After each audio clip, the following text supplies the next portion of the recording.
এখন বাজে সকাল ৮টা। আমি গেছি গিয়ে ছাদে জল দেব। ভীষণ রোদ জানো তো, কিন্তু আকাশটা দেখো, মন ভরে যায় আকাশটা দেখতে। এত ভালো লাগছে। আমি গিয়েই প্রথমে শ্যুটটা করলাম, কিন্তু তারপরে আর বিশেষ কিছু পারিনি, মানে জল টল দেওয়া সেগুলো আর শ্যুট করতে পারিনি। আর এখানে দেখো ফুল, কত ফুল ফুটেছে। এই ওই দিকটায় যখন ছিল, মানে ছাদের আমি যেখানে রেখেছি তার অপোজিটে যখন ছিল, পায়রাগুলো একদম খেয়ে খেয়ে একসা করেছে। তারপরেই তো এই জালটা দিয়ে দিলাম। এখন দেখো পুরো গাছ ভর্তি করে ফুল, আর অন্য কালারের একটা দেখলে হলুদ আর অরেঞ্জের মধ্যে, কি ভালো লাগছে না? আর এখানে দেখো সকালবেলা নীলাদ্রি এই যে দিয়ে দিয়েছে ওদের চাল, ব্যাস সারা ছাদ ভর্তি করে চাল দিয়েছে। এখন খাচ্ছে ওনারা, দেখো তখনও খেয়েছে কিছুটা, আর এখনো দেখো অনেক এসছে। শুভ সকাল বন্ধুরা, আশা করবো সবাই খুব ভালো আছে। আমার একটি নতুন ব্লগে তোমাদের সবাইকে স্বাগত জানাই। এখন বাজে 11টা, আর মেয়ে আজকে স্কুলে গেছে। আজকে মেয়ের স্কুল থাকে না তোমরা জানো, কিন্তু কালকে রাত্রিবেলায় না সন্ধেবেলা যাই হোক, টিচাররা বলেছে যে আজকে প্র্যাকটিক্যাল নেবে, একটা মাঝখানে একটা প্র্যাকটিক্যাল হয়নি, সেই প্র্যাকটিক্যাল নেবে।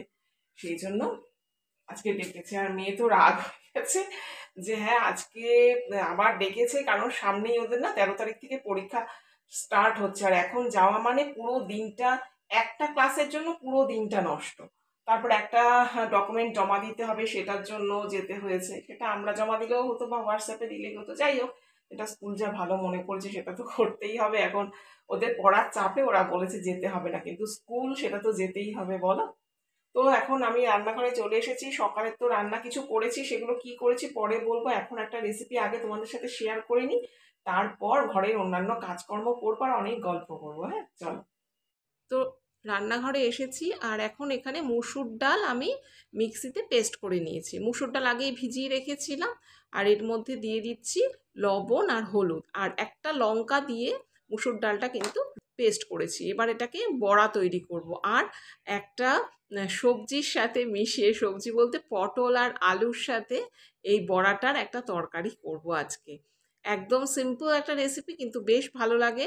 তোমরা পুরোটা দেখতে থাকো, আশা করি তোমাদের ভালো লাগবে। কোনো দিন হয় না যে পটলটা একটু অন্যভাবে করি, তো সেই দিন তোমরা এইভাবে করতে পারো। এই দেখো গ্যাসে দিয়ে কড়াই বসিয়েছি, কড়াইতে তেল দিয়েছি, তেল গরম হয়ে গেছে। আর একটু বড় বড় করে বড়াগুলোকে আমি ভেজে নিচ্ছি। তোমরা এখানে ছোলার ডালের বড়া বা মটর ডালের বড়া করতে পারো, নিরামিষ দিনে করতে পারো।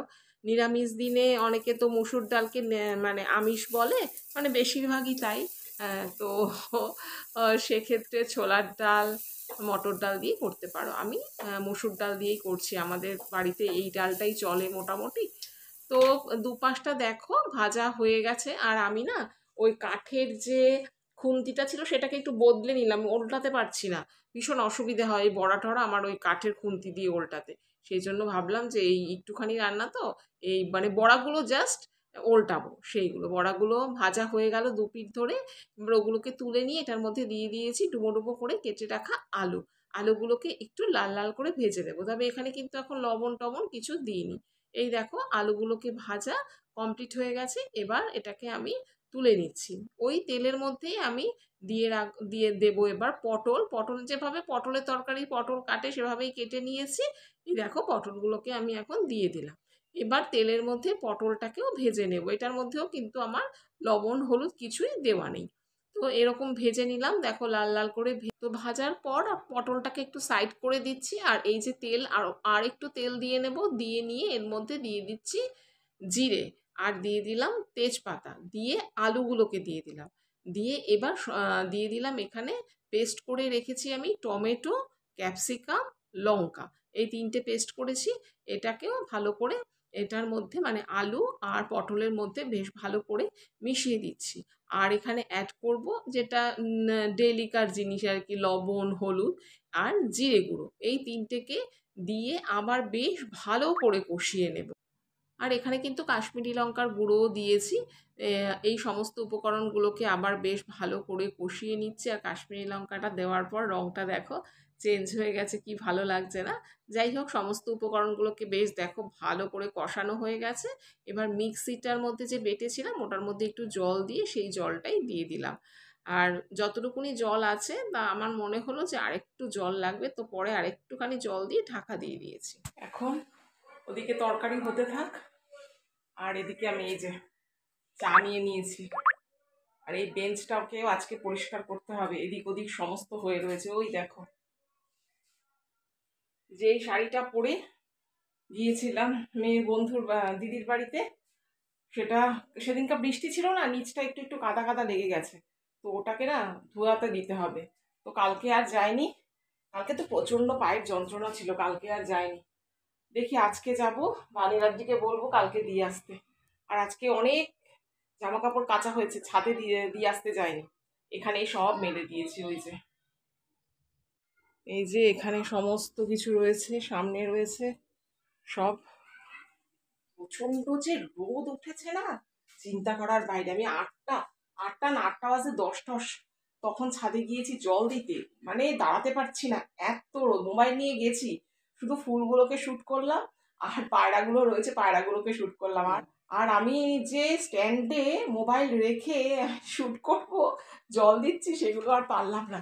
কতক্ষণে ভাবছি যে কতক্ষণে আমি জল দিয়ে ঘর নিচে যাব। তো ওদিকে চলো চাটা খেয়ে নিই। আর ওইদিকে তো ওটা বসিয়ে এসেছি, ওটা হয়ে গেলেই বিকেলের মাছ করা আছে, সকালেই করে ফেলেছি বিকেলের মাছ একবারে। তো দুটো হয়ে গেল। এই তরকারিটা করার আসল কারণ জানো, এখন নীলাদ্রি আলু খাবে না, ও পটল দিয়ে আর বড়া দিয়ে বড়ার ঝোলটা খাবে। মেয়ে পটল খাবে না, আলু দিয়ে বড়ার ঝোলটা খাবে। আর আমি সব খাবো, আমি আলু পটল আর বড়া সবই খাবো। ঠিক আছে, আলাদা আলাদা করে এই 3জন মানুষ আলাদা আলাদা করে কত করব বলো তো। আর না ইচ্ছে করে না এত, মানে 3জন মানুষের এত পদ করতে হয় না, বিরক্ত ধরে যায়। তারপর তেল বেশি লাগলে তো আমাদের নীলাদ্রিবাবু বলবে তেল বেশি লাগলো কেন। চলো চাটা খেয়ে নি। এই দেখো পটলটাও সেদ্ধ হয়ে গেছে, আলু তো অলমোস্ট সেদ্ধ হয়েই গেছে। এই যে আলু সেদ্ধ হয়ে গেছে, আর একটু ঝোল রাখবো জানো তো, না হলে না বড়াগুলো তো এমনিই টেনে নেবে। এখন একটু গরম মশলা দিয়ে দেবো, আর তারপরে বড়াগুলো ছেড়ে দেবো। আর আমার জন্য এই যে 4টে বড়া তুলে রেখেছি দুপুরবেলা খাওয়ার জন্য। এখানে গরম মশলা দিয়ে দিলাম,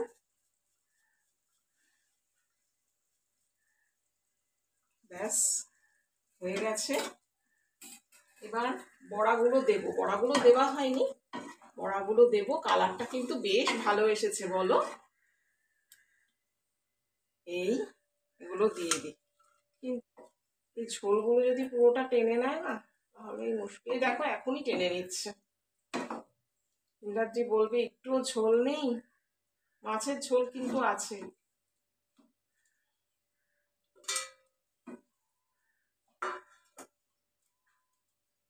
ব্যাস দেখেছো, সমস্ত ঝোল এক্ষুনি টেনে নিয়েছে, মানে আরো ঝোল রাখতে হতো আমাকে।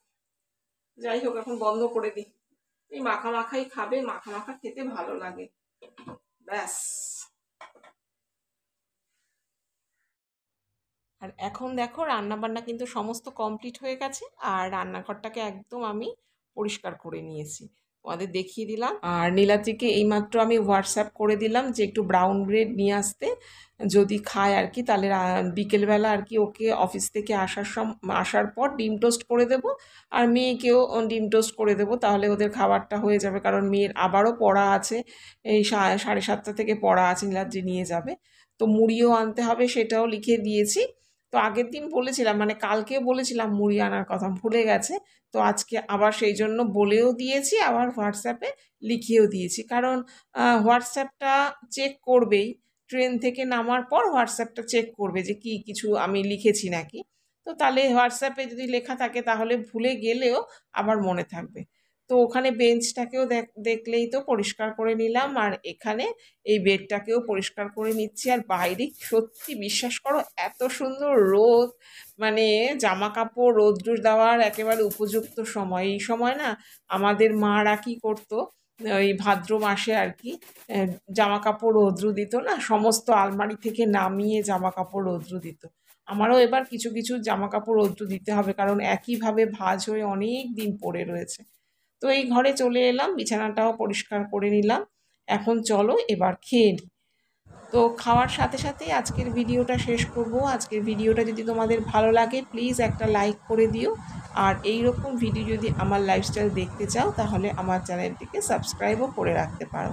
তাহলে চলো বন্ধুরা, আজকের মতো বিদায় নিচ্ছি। তোমাদের সাথে দেখা হবে নেক্সট ব্লগে। সবাই ভালো থেকো, সুস্থ থেকো, ধন্যবাদ।